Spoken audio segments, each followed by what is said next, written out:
നമസ്കാരം. വൈൻ ഡിബേറ്റിലേക്ക് സ്വാഗതം. പശ്ചിമേഷ്യയിൽ യുദ്ധമേഘങ്ങൾ കട്ടിക്കൂടുമ്പോൾ ഇന്ത്യയുടെ നിലപാടെന്ത്?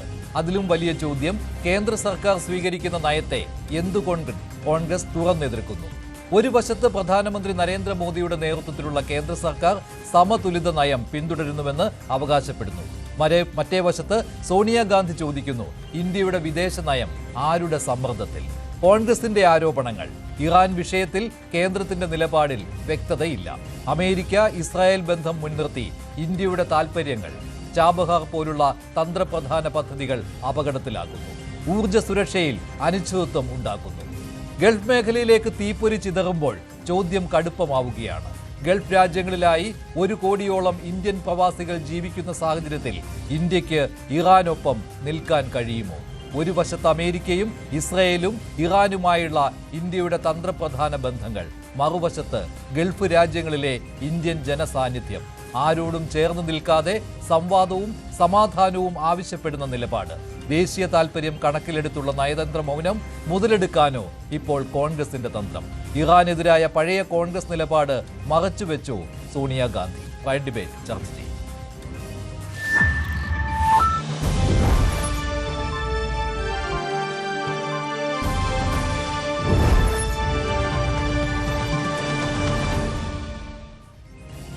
ഇസ്രായേലും അമേരിക്കയും ഒരു വശത്തും ഇറാൻ മറുവശത്തുമായി പശ്ചിമേഷ്യയിൽ സമാധാനം ഇപ്പോഴും അകലെ നിൽക്കുമ്പോൾ ഇന്ത്യയുടെ നിലപാട് എന്ത് എന്നുള്ള ചോദ്യവുമായി സോണിയാഗാന്ധി രംഗത്തെത്തിയിരിക്കുകയാണ്.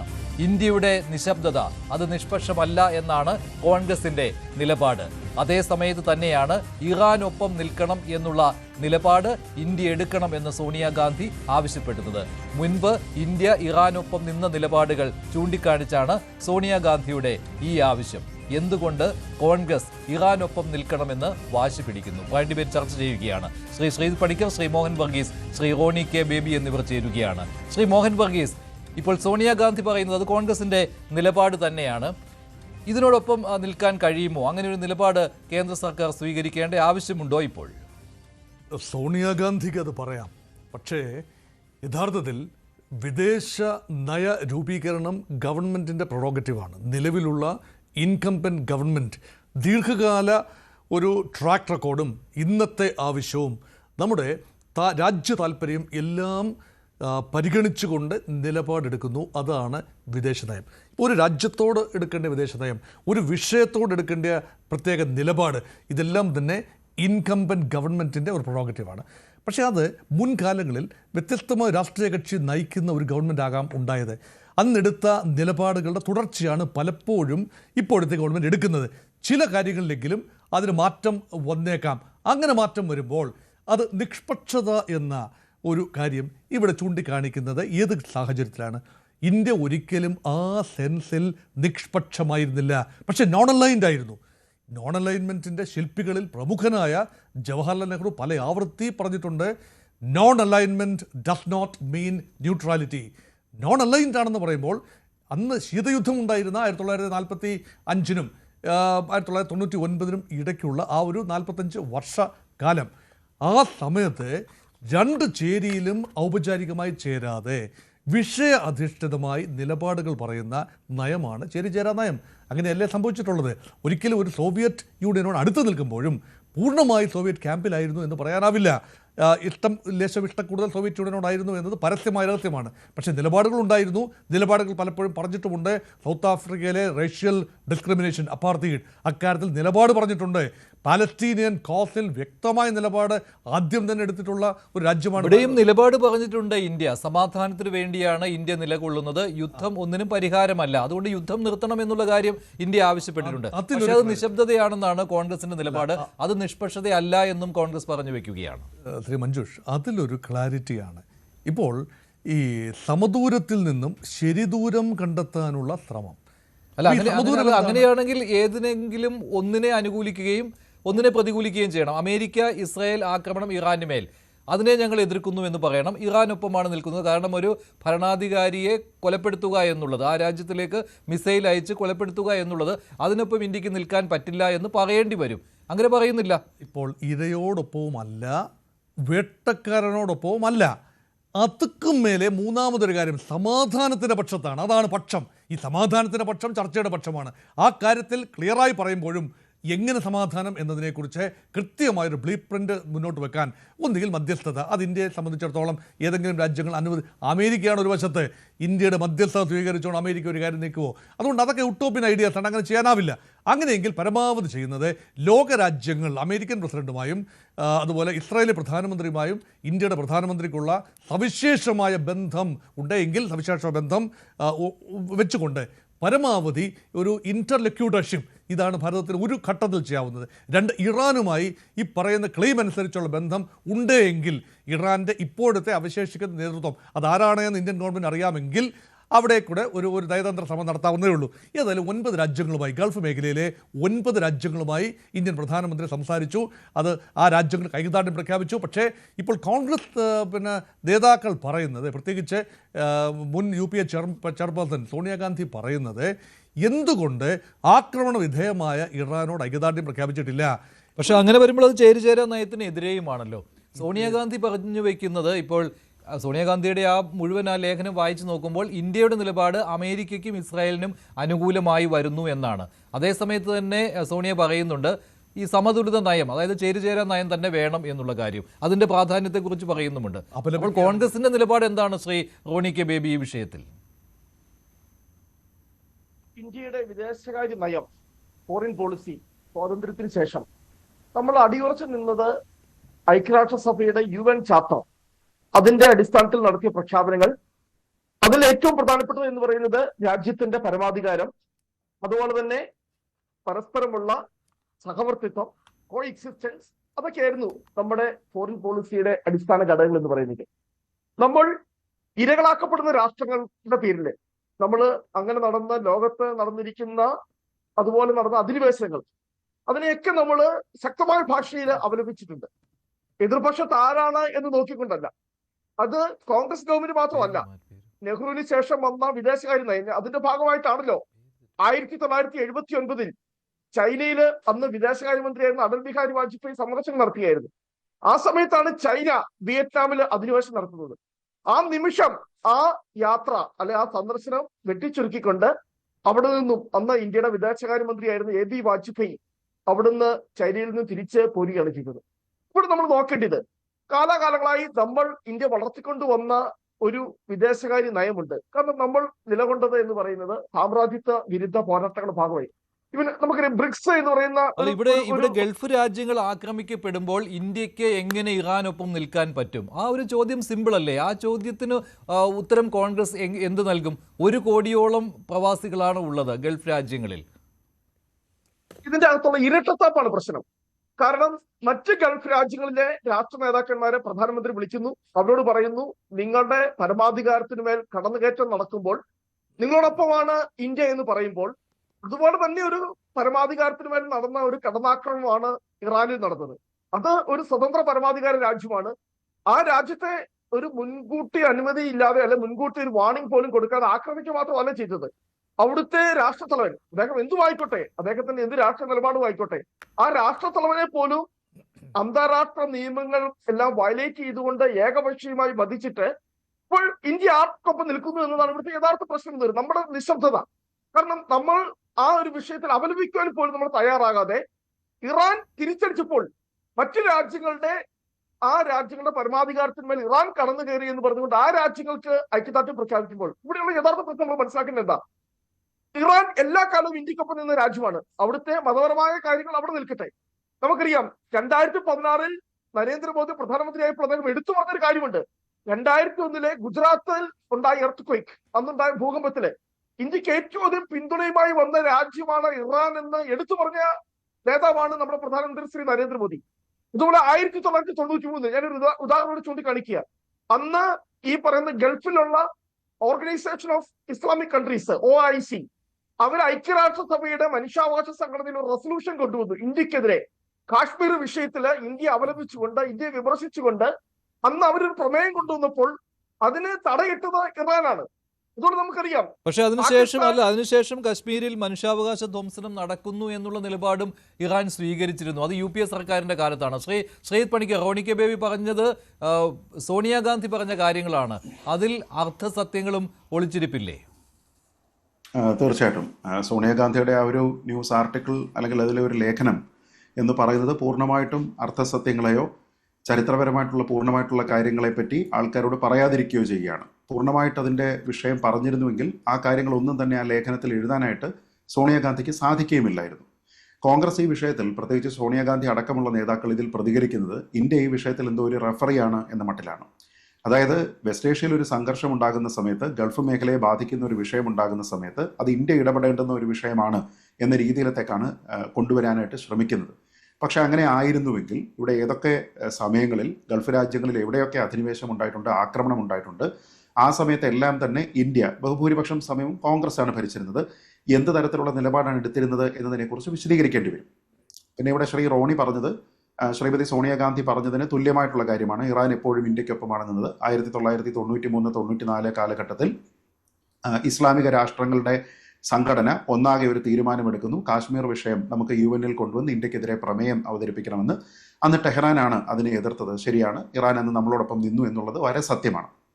പക്ഷെ അതിനുശേഷം എന്ത് സംഭവിച്ചു എന്ന കാര്യത്തിനെക്കുറിച്ച് സോണിയാഗാന്ധി മിണ്ടുന്നില്ല എന്നുള്ളതാണ് ഇവിടുത്തെ ഏറ്റവും പ്രധാനപ്പെട്ട പ്രശ്നം. കോൺഗ്രസ് UPA ഭരിക്കുന്ന സമയത്ത് 2010 ഇതേ ഖമനേയി കാശ്മീർ ജനതയുടെ ചെറുത്തുനിൽപ്പിനും അവരുടെ സ്വാതന്ത്ര്യത്തിനു വേണ്ടിയിട്ടുള്ള പോരാട്ടത്തിനും ഗ്ലോബൽ ഇസ്ലാം ഉമ്മയുടെ പിന്തുണ, അതായത് ആഗോള മുസ്ലിം സമൂഹത്തിന്റെ പിന്തുണ ഉണ്ടാകണം എന്ന് പ്രഖ്യാപിക്കുന്നത്. അതായത് ഇന്ത്യയുടെ ഒരു വിഷയത്തിൽ കാശ്മീരിന് സ്വാതന്ത്ര്യം കിട്ടണം എന്ന് പറഞ്ഞുകൊണ്ട് ഖമനേയി പരസ്യമായിട്ടുള്ള ഒരു പ്രസ്താവന നടത്തുന്നു. ആ പ്രസ്താവന നടത്തുന്ന സമയത്ത് കോൺഗ്രസ് ആണ് ഇന്ത്യ ഭരിക്കുന്നത്. അതിനെക്കുറിച്ച് എന്താണ് സോണിയാഗാന്ധി പറയാത്തത്? അന്ന് നാഷണൽ അഡ്വൈസറി കൗൺസിലിന്റെ ചെയർ എന്ന് പറയുന്നത് സോണിയാഗാന്ധിയാണ്. ഇന്ത്യ ചെയ്തിരുന്നത് എന്താണ്? അതും സോണിയാഗാന്ധി ഓർക്കേണ്ടതാണ്. ഇറാന്റെ ഡിപ്ലോമാറ്റിനെ വിളിച്ചു വരുത്തി ഔദ്യോഗികമായിട്ട് ഒരു പ്രൊട്ടസ്റ്റ് രേഖപ്പെടുത്തുന്നു. അതിനുശേഷം പിന്നീട് UN ഇറാനിലെ മനുഷ്യാവകാശ ലംഘനങ്ങളെക്കുറിച്ച് നടന്നിരുന്ന വോട്ടെടുപ്പിൽ സാധാരണ ഇറാനെ പിന്തുണയ്ക്കുന്ന ഇന്ത്യ അന്ന് ആബ്സ്റ്റെയിൻ ചെയ്യുന്നു. എന്ന് വെച്ച് കഴിഞ്ഞാൽ ഇറാന്റെ കാശ്മീരിലെ വിഷയം കാര്യമായിട്ട്, അവരുടെ നിലപാട് കാര്യമായിട്ട് മാറിയിട്ടുണ്ട്, ഖമനയുടെ നിലപാട് മാറിയിട്ടുണ്ട് എന്നതിനെക്കുറിച്ച് കൃത്യമായിട്ട് സോണിയാഗാന്ധിക്ക് അറിയാമായിരുന്നു. എന്നിട്ട് എന്താ അത് എഴുതാഞ്ഞത്? എന്തുകൊണ്ടാണ് ഈ 1994 കാര്യം പറയുമ്പോൾ 16 കൊല്ലം കഴിഞ്ഞിട്ട് കോൺഗ്രസിന്റെ ഭരണസമയത്ത് നടന്നിരുന്ന കാര്യത്തിനെക്കുറിച്ച് മിണ്ടാതിരുന്നത് എന്താണ് എന്നുള്ള ഒരു ചോദ്യം. ബേബി, അതിനുള്ള ഉത്തരമില്ലല്ലോ. അതിനുള്ള ഉത്തരം സോണിയാഗാന്ധി അത് പറയാതിരിക്കുന്നതിന് വേണ്ടി അത് മറച്ചു വെക്കുകയാണ് ഉണ്ടായത്. ഇറാൻ എടുത്ത നിലപാട് തന്നെയായിരുന്നു അതും. 2010 അന്ന് UPA ഭരണമായിരുന്നു. ഈ അയത്തുള്ള ഖൊമേനി അതിൻ്റെ അകത്ത് കൃത്യമായിട്ടുള്ള ഒരു വിശദീകരണം പിന്നീട് ഇറാൻ നൽകിയിട്ടുണ്ട്. കാരണം ഇറാന്റെ ഭരണാധികാരി എന്നതിനൊപ്പം തന്നെ ആഗോള മുസ്ലിം ഷിയ സമൂഹത്തിന്റെ ഒരു ആധ്യാത്മിക ആചാര്യം കൂടിയാണ് ഖൊമേനി. അദ്ദേഹം ആ കോണ്ടെക്സ്റ്റിലാണ് ആ പരാമർശം നടത്തിയത്. കാരണം ഈ കാശ്മീരിൽ കൂടുതലുള്ള ഷിയ വിഭാഗക്കാരാണ്. ആ ഒരു കോണ്ടെക്സ്റ്റിലാണ് അദ്ദേഹം ആ പരാമർശം നടത്തിയത് എന്ന് പിന്നീട് ഒരു ക്ലാരിഫിക്കേഷൻ വന്നതായിട്ടാണ് ഞാനിവിടെ മനസ്സിലാക്കുന്നത്. എങ്കിലും അത് കാശ്മീരിന്റെ സ്വാതന്ത്ര്യം ആവുന്നില്ലല്ലോ ശ്രീ റോണി. കാശ്മീരിന്റെ സ്വാതന്ത്ര്യം എന്ന് പറയുന്നത് ഷിയകളുടെ സ്വാതന്ത്ര്യമല്ലല്ലോ. ഇൻഡിപെൻഡന്റ് കാശ്മീർ, ആസാദ് കാശ്മീരിന് വേണ്ടിയിട്ടാണ് അദ്ദേഹം അവിടെ പറയുന്നത്. കാശ്മീർ ഇന്ത്യയുടെ എസെൻഷ്യൽ ഭാഗമാണെന്ന് കോൺഗ്രസിന് നിലപാടുണ്ട്, ഇന്ത്യ ഭരിച്ചിരുന്ന ആർക്കും നിലപാടുണ്ട്. പക്ഷെ എന്നിട്ടും അവരുടെ സ്വാതന്ത്ര്യത്തിനും പോരാട്ടത്തിനും വേണ്ടിയിട്ടെന്നാണ് പറഞ്ഞിരുന്നത്. ഗാസയിലെയും മ്യാൻമറിലെയും ഒക്കെ മുസ്ലിങ്ങളെ പോലെ തന്നെയാണ് ഇക്വേറ്റ് ചെയ്തിരുന്നത്. എന്ന് വെച്ച് കഴിഞ്ഞാൽ അത് ഇന്ത്യയുടെ ആഭ്യന്തരമായിട്ടുള്ള ഒരു വിഷയത്തിൽ, ആഭ്യന്തര സുരക്ഷയുമായി ബന്ധപ്പെട്ട കാര്യത്തിൽ ഇന്റഗ്രൽ പാർട്ടാണ് കാശ്മീർ എന്നുള്ള ഒരു കാര്യത്തിലെ ഏറ്റവും വലിയ വയലേഷൻ സ്റ്റേറ്റ്മെന്റ് ആണ് വന്നിരിക്കുന്നത്. അത് മാത്രമല്ല ശ്രീ റോണി കെ ബേബി, ചേരിചേരാ നയത്തിൽ വെള്ളം ചേർക്കണം എന്നുള്ള കാര്യം കൂടിയാണല്ലോ സോണിയാഗാന്ധി ആവശ്യപ്പെടുന്നത്. ഒരേ സമയം പറയുകയും ചെയ്യുന്നുണ്ട് ചേരിചേരാ നയം അത് രൂപപ്പെടുത്തിക്കൊണ്ട് വന്നത് കോൺഗ്രസ് ആണെന്ന്. പക്ഷേ അതേ സമയത്ത് തന്നെ അതിൽ വെള്ളം ചേർക്കണമെന്ന ആവശ്യമല്ലേ, ഒരു പക്ഷത്ത് നിൽക്കണം എന്നുള്ള ആവശ്യം? ഇല്ല, നമുക്കറിയാം. നമ്മൾ ഈ ചേരിചേര നയം അത് 1950 മുതൽ നമ്മൾ ഇങ്ങോട്ട് പരിശോധിച്ച് നമുക്കറിയാം. ചേരിചേര നയം എന്ന് പറയുന്നത് നമ്മൾ നിശബ്ദരായി ഒരു അന്താരാഷ്ട്ര കോൺഫ്ലിക്റ്റിൽ ഇടപെടാതെ നമ്മൾ മാറി നിൽക്കുകയല്ല ചെയ്തിരിക്കുന്നത്. അത് ലോകത്ത് ഏത് ഭാഗത്ത് ഈ പറയുന്ന കോൺഫ്ലിക്റ്റുകൾ ഉണ്ടായാലും അവിടെ ഇൻവേഷൻസ് ഉണ്ടാകുമ്പോൾ ആ ഇരകൾക്കൊപ്പമാണ് നമ്മൾ നിന്നിട്ടുള്ളത്. അത് കൊറിയൻ വിഷയമാണെങ്കിലും ശരി, വിയറ്റ്നാമിലെ വിഷയമാണെങ്കിലും ശരി, അല്ലെ പാലസ്തീന്റെ വിഷയമാണെങ്കിലും ശരി. ഞാൻ ഒറ്റ ഉദാഹരണം പറയാം. 2005 ഇറാഖിൽ ഇൻവേഷൻ നടന്നപ്പോൾ അന്ന് അമേരിക്കയിലായിരുന്നു ഇന്ത്യയുടെ പ്രധാനമന്ത്രി ഡോക്ടർ മൻമോഹൻ സിംഗ്. അദ്ദേഹം അവിടുത്തെ വേൾഡ് പ്രസ് കോൺഫറൻസിൽ അദ്ദേഹം അവിടെ നിന്നുകൊണ്ട് പറഞ്ഞ ഒരു വാക്ക് ഞാനിപ്പോൾ പറയാം. ഇത് എന്ന് പറയുന്നത് Iraq invasion is a mistake. ഏതാ അമേരിക്കയുടെ മണ്ണിൽ നിന്നുകൊണ്ട് അന്ന് ഇന്ത്യയുടെ പ്രധാനമന്ത്രിയായിരുന്ന ഡോക്ടർ മൻമോഹൻ സിംഗ് തല ഉയർത്തി പറഞ്ഞ വാക്യമാണ്. അമേരിക്ക വിമർശിച്ചുകൊണ്ട് പറഞ്ഞു ഇറ്റ് ഇസ് എ മിസ്റ്റേക്ക്. നിങ്ങൾ കാണിക്കുന്ന ഏറ്റവും വലിയ തെറ്റാണ് ഇത് എന്ന്. അപ്പോൾ അതാണ് ഞാൻ പറഞ്ഞത്. നമ്മൾ ഇത്രയും കാലം നമ്മൾ പിന്നെ അതുപോലെ തന്നെ നമ്മൾ ഈ പറയുന്ന റഷ്യ നമ്മൾ വിമർശിച്ചിട്ടുണ്ട്. ചേരിചേരാൻ നയത്തിൽ നമ്മൾ റഷ്യയോടൊപ്പം നിന്നപ്പോൾ തന്നെ 1975 അഫ്ഗാൻ ഇൻവേഷൻ 1975 റഷ്യ അഫ്ഗാനിസ്ഥാനിൽ ഇൻവൈഡ് ചെയ്യുന്നത്. അന്ന് ശ്രീമതി ഇന്ദിരാഗാന്ധി, നമ്മൾ ഓർക്കണം, 71 യുദ്ധത്തിൽ ഉൾപ്പെടെ ഇന്ത്യയെ പിന്തുണച്ച രാജ്യമാണ് റഷ്യ. എന്നിട്ടും ഇന്ദിരാഗാന്ധി പറഞ്ഞു അഫ്ഗാനിസ്ഥാന്റെ സ്വതന്ത്ര പരമാധികാര രാജ്യമായ അഫ്ഗാനിസ്ഥാനിൽ റഷ്യ നടത്തുന്ന കടന്നുകയറ്റം അത് തെറ്റാണ് എന്ന് പറയാനുള്ള ആർജവത്വം അന്ന് നമ്മുടെ പ്രധാനമന്ത്രി കാണിച്ചു. അപ്പോൾ ഞാൻ പറഞ്ഞിരുന്നത് ചേരിചേരാ നയം എന്ന് പറയുന്നത് നിശബ്ദമായി കയ്യും കെട്ടി നോക്കി നിൽക്കുക എന്നുള്ളതല്ല. കാരണം ഒരു ഗ്ലോബൽ അപ്പോൾ ഇവിടെ കേന്ദ്ര സർക്കാർ എടുക്കേണ്ട നിലപാട് ഗൾഫ് രാജ്യങ്ങളിൽ ഇറാൻ നടത്തുന്ന അക്രമത്തെ അപലപിക്കുന്നതിനൊപ്പം തന്നെ അമേരിക്കയും ഇസ്രായേലും ചേർന്ന് ഇറാനിൽ നടത്തുന്ന അക്രമത്തെയും അപലപിക്കണം. ഇതാണല്ലോ അല്ലേ? അതല്ലേ കോൺഗ്രസിന്റെ നിലപാട്? ഏതൊരു പരമാധികാര രാജ്യമാണെങ്കിലും ഇത് നാളെ മറ്റേത് രാജ്യത്തിനും എതിരെ വരാം. കാരണം ഞാൻ പറഞ്ഞല്ലോ, ഒരു ഇന്റർനാഷണൽ കമ്മ്യൂണിറ്റിയിൽ ഇന്റർനാഷണൽ റിലേഷൻസിൽ ഏറ്റവും പ്രധാനപ്പെട്ട കാര്യം എന്ന് പറയുന്നത് ഒരു രാജ്യത്തിന്റെ സോവറിനിറ്റിയാണ്, പരമാധികാരമാണ്. അപ്പൊ നമ്മൾ പല കാര്യങ്ങൾ മനസ്സിലാക്കേണ്ടതുണ്ട്. നമ്മൾ എന്തുകൊണ്ടാണ് ഇസ്രായേൽ ഇത്രമാത്രം കീഴ്പ്പെട്ട് നിൽക്കുന്നത്? 2014 മുതൽ 24 വരെ ഇസ്രായേലിന്റെ ആയുധ കയറ്റുമതിയുടെ 38% ഇന്ത്യ എന്ന ഒറ്റ രാജ്യത്തേക്കാണ്. നമ്മളതൊക്കെ മനസ്സിലാക്കണം. ഇതിന്റെ അകത്ത് ഒളിച്ചിരിക്കുന്ന നിഗൂഢമായിട്ടുള്ള ഒരുപാട് കാര്യങ്ങളുണ്ട്. ഇസ്രായേലും അമേരിക്കയും ചേർന്ന് രൂപീകരിച്ചിരിക്കുന്ന പല രഹസ്യ സഖ്യങ്ങളിലും ഇന്ത്യ ഭാഗമാണ്. അല്ല, അത് നിങ്ങൾ പറയുന്ന മറ്റൊരു കാര്യം കൂടി ഉണ്ടല്ലോ, സോണിയ പറയുന്ന മറ്റൊരു കാര്യം കൂടി ഉണ്ടല്ലോ. മോദിയുടെ ഇസ്രായേൽ സന്ദർശനം, അതിന് തൊട്ട് പിന്നാലെയാണ് ഇറാന് മേലുള്ള അമേരിക്ക ഇസ്രായേൽ ആക്രമണം. എന്തിന് നിങ്ങൾ അങ്ങനെ ഒരു ദുരൂഹത ഉണ്ടാക്കുന്നു? അല്ല, കാരണം വളരെ കൃത്യമാണ്. കാരണം നമുക്കറിയാം, ഗാസ യുദ്ധത്തിന്റെ പേരിൽ ഇസ്രായേൽ പ്രധാനമന്ത്രി ബെഞ്ചമിൻ നെതന്യാഹുവിനെ അദ്ദേഹത്തിന് മേൽ ചുമത്തപ്പെട്ട കുറ്റം എന്തായിരുന്നു? വാർ അഗൈൻസ്റ്റ് ഹ്യൂമാനിറ്റി എന്നാണ്. അത് ഇന്റർനാഷണൽ കോർട്ട് ഓഫ് ജസ്റ്റിസ് അദ്ദേഹത്തിന് മേൽ ചുമത്തിയതാണ്. വാർ അഗൈൻസ്റ്റ് ഹ്യൂമാനിറ്റി, മാനവരാശിക്കെതിരെ കൊടും കുറ്റകൃത്യം ചെയ്ത പ്രസിഡന്റാണ് ബെഞ്ചമിൻ നെതന്യാഹു എന്ന് പറഞ്ഞുകൊണ്ട് ലോകം മുഴുവൻ ഇസ്രായേലിനെ ഒറ്റപ്പെടുത്തിയപ്പോൾ കഴിഞ്ഞ 2 വർഷത്തെ ചരിത്രം എടുത്തു നോക്ക്. എത്ര രാജ്യങ്ങളുടെ ഭരണാധികാരികൾ ഇസ്രായേൽ സന്ദർശിച്ചിട്ടുണ്ട്? വളരെ വിരലിലുണ്ടാവുന്ന ഭരണാധികാരികൾ മാത്രമാണ്. അപ്പോൾ അവിടെ ഇസ്രായേൽ സന്ദർശിച്ചുകൊണ്ട് ഇസ്രായേൽ പ്രസിഡന്റിന് ഒരു ധാർമ്മികമായ പിന്തുണ നൽകിയാണ് ഇന്ത്യയുടെ പ്രധാനമന്ത്രി ചെയ്യുന്നത്. അല്ലാതെ മറ്റെന്ത് ലക്ഷ്യമാണ് അവിടെ ഇന്ത്യയുടെ പ്രധാനമന്ത്രി? ശ്രീ മോഹൻ വർഗീസ്, ഇങ്ങനെ ഒരു കാര്യവും സോണിയാഗാന്ധി പറഞ്ഞിട്ടുണ്ട് കോൺഗ്രസിന്റെ നിലപാടായിട്ട്. മോദിയുടെ ഇസ്രായേൽ സന്ദർശനത്തിന് തൊട്ടു പിന്നാലെയാണ് ഈ ആക്രമണം ഉണ്ടായത് എന്ന്. അപ്പോൾ ഒരു ദുരൂഹതയുടെ നിഴലിൽ കൊണ്ടുചെന്നെത്തിക്കുകയാണല്ലോ കേന്ദ്ര സർക്കാരിനെയും പ്രധാനമന്ത്രിയെയും കോൺഗ്രസ്. അതിന്റെ ആവശ്യമുണ്ടോ ഇല്ലയോ? അതിൻ്റെ പിന്നിലൊരു രാഷ്ട്രീയമുണ്ട്. വളരെ അനാരോഗ്യപരമായ ഒരു കാര്യമാണ് വിദേശകാര്യ വിഷയത്തിൽ തീവ്ര രാഷ്ട്രീയം കൊണ്ടുവരുന്നതും വോട്ട് ബാങ്ക് പൊളിറ്റിക്സ് കൊണ്ടുവരുന്നതും തികച്ചും അപലപനീയമായ കാര്യമാണ്. നോക്കിവിടെ 2 കാര്യങ്ങളാണ്. ഒന്ന്, ഇന്ത്യയുടെ വിദേശ നയം ഇപ്പോഴത്തെ നീഡ് ഓറിയൻറ്റഡ് ഫോറിൻ പോളിസിയാണ്. അപ്പോൾ അവിടെ നീഡ് എന്ന് പറയുന്നത് അത് ധാർമ്മികതയെ മാറ്റിവെച്ചിട്ട് ഇന്ത്യയുടെ താല്പര്യം, അതിൽ ശ്രീ റോണി കെ ബേബി പറഞ്ഞൊരു താല്പര്യമുണ്ട്. അത് വേറൊരു സെൻസിലാണ് ശ്രീ റോണി കെ ബേബി പറയുന്നത്. ഇസ്രായേലിൻ്റെ ആയുധ കയറ്റുമതിയുടെ 38% ഇന്ത്യയിലേക്കാണ്. ഇന്ത്യ ഇസ്രായേലിനെ വല്ലാതെ ആശ്രയിക്കുന്നു ആയുധ ഇറക്കുമതിക്ക് വേണ്ടി. Second largest arms import is from Israel. ഏറ്റവും ലാർജായിട്ടുള്ള ഏറ്റവും വലിയ ആയുധ ഇറക്കുമതി നടക്കുന്ന ഫ്രാൻസിൽ നിന്നാണ്. 2ാം സ്ഥാനത്ത് ഇസ്രായേലാണ്. ഇത് ആദ്യം മുതൽ തന്നെ അങ്ങനെ ആയിരുന്നില്ല. കോൺഗ്രസ് ഭരണകാലത്തെ അങ്ങനെ ആയിരുന്നില്ല. സ്വാഭാവികമായി വളരെ വൈകിയ കാലഘട്ടത്തിൽ ഇന്ത്യ അഭിമുഖീകരിക്കുന്ന, ഇസ്രായേൽ അഭിമുഖീകരിക്കുന്ന, അമേരിക്ക അഭിമുഖീകരിക്കുന്ന ത്രെറ്റ് ഏതാണ്ട് ഒരേ സോഴ്സിൽ നിന്നാണ് വരുന്നത്. അത് തമ്മിൽ പരസ്പര ബന്ധവുമുണ്ട്. അവിടെയാണ് ടെറർ ഈസ് എ ഫാക്ടർ. അപ്പോൾ ഇന്ത്യയുടെ സ്ട്രാറ്റജിക് ഇൻട്രസ്റ്റിൽ countering terror is a factor. ഇപ്പോൾ ടെറർ എവിടെ നിന്നാണ് വരുന്നത്? മധ്യപൗരസ്ത്യ പ്രദേശത്തു നിന്ന് മാത്രമല്ല, ഇന്ത്യയെ ബാധിക്കുന്ന ടെറർ വരുന്നത് അതിർത്തി കടന്നുകൊണ്ട് കാശ്മീരിൽ നിന്നാണ്. പക്ഷേ കാശ്മീർ കോസ്റ്റിനോട് ഐക്യദാർഢ്യം പ്രഖ്യാപിക്കുന്ന, ഭാഗികമായിട്ടെങ്കിലും ആ ഒരു പാകിസ്ഥാൻ വേർഷൻ ഓഫ് കാശ്മീർ, അതിനോട് ഐക്യദാർഢ്യം പ്രഖ്യാപിക്കുന്ന ഏത് നീക്കവും ഇന്ത്യയെ സംബന്ധിച്ചിടത്തോളം അപലപനീയമാണ്. അതുകൊണ്ടാണ് നേരത്തെ ഇവിടെ സൂചിപ്പിച്ചത് മിസ്റ്റർ ആയത്തുള്ള അലി ഖമനയി മുൻകാലങ്ങളിൽ എടുത്ത ചില നിലപാടുകൾ ഇന്ത്യക്ക് യോജിക്കാവുന്നതും ചില നിലപാടുകളോട് ഇന്ത്യ കഠിനമായി വിയോജിച്ചിട്ടുള്ളതുമാണ്. പക്ഷേ അങ്ങനെ വിയോജനം വലിയ ശബ്ദകോലാഹലത്തോടെ ഇന്ത്യ പറഞ്ഞിട്ടില്ല. പക്ഷേ അതൊരു കാരണമായേക്കാമോ?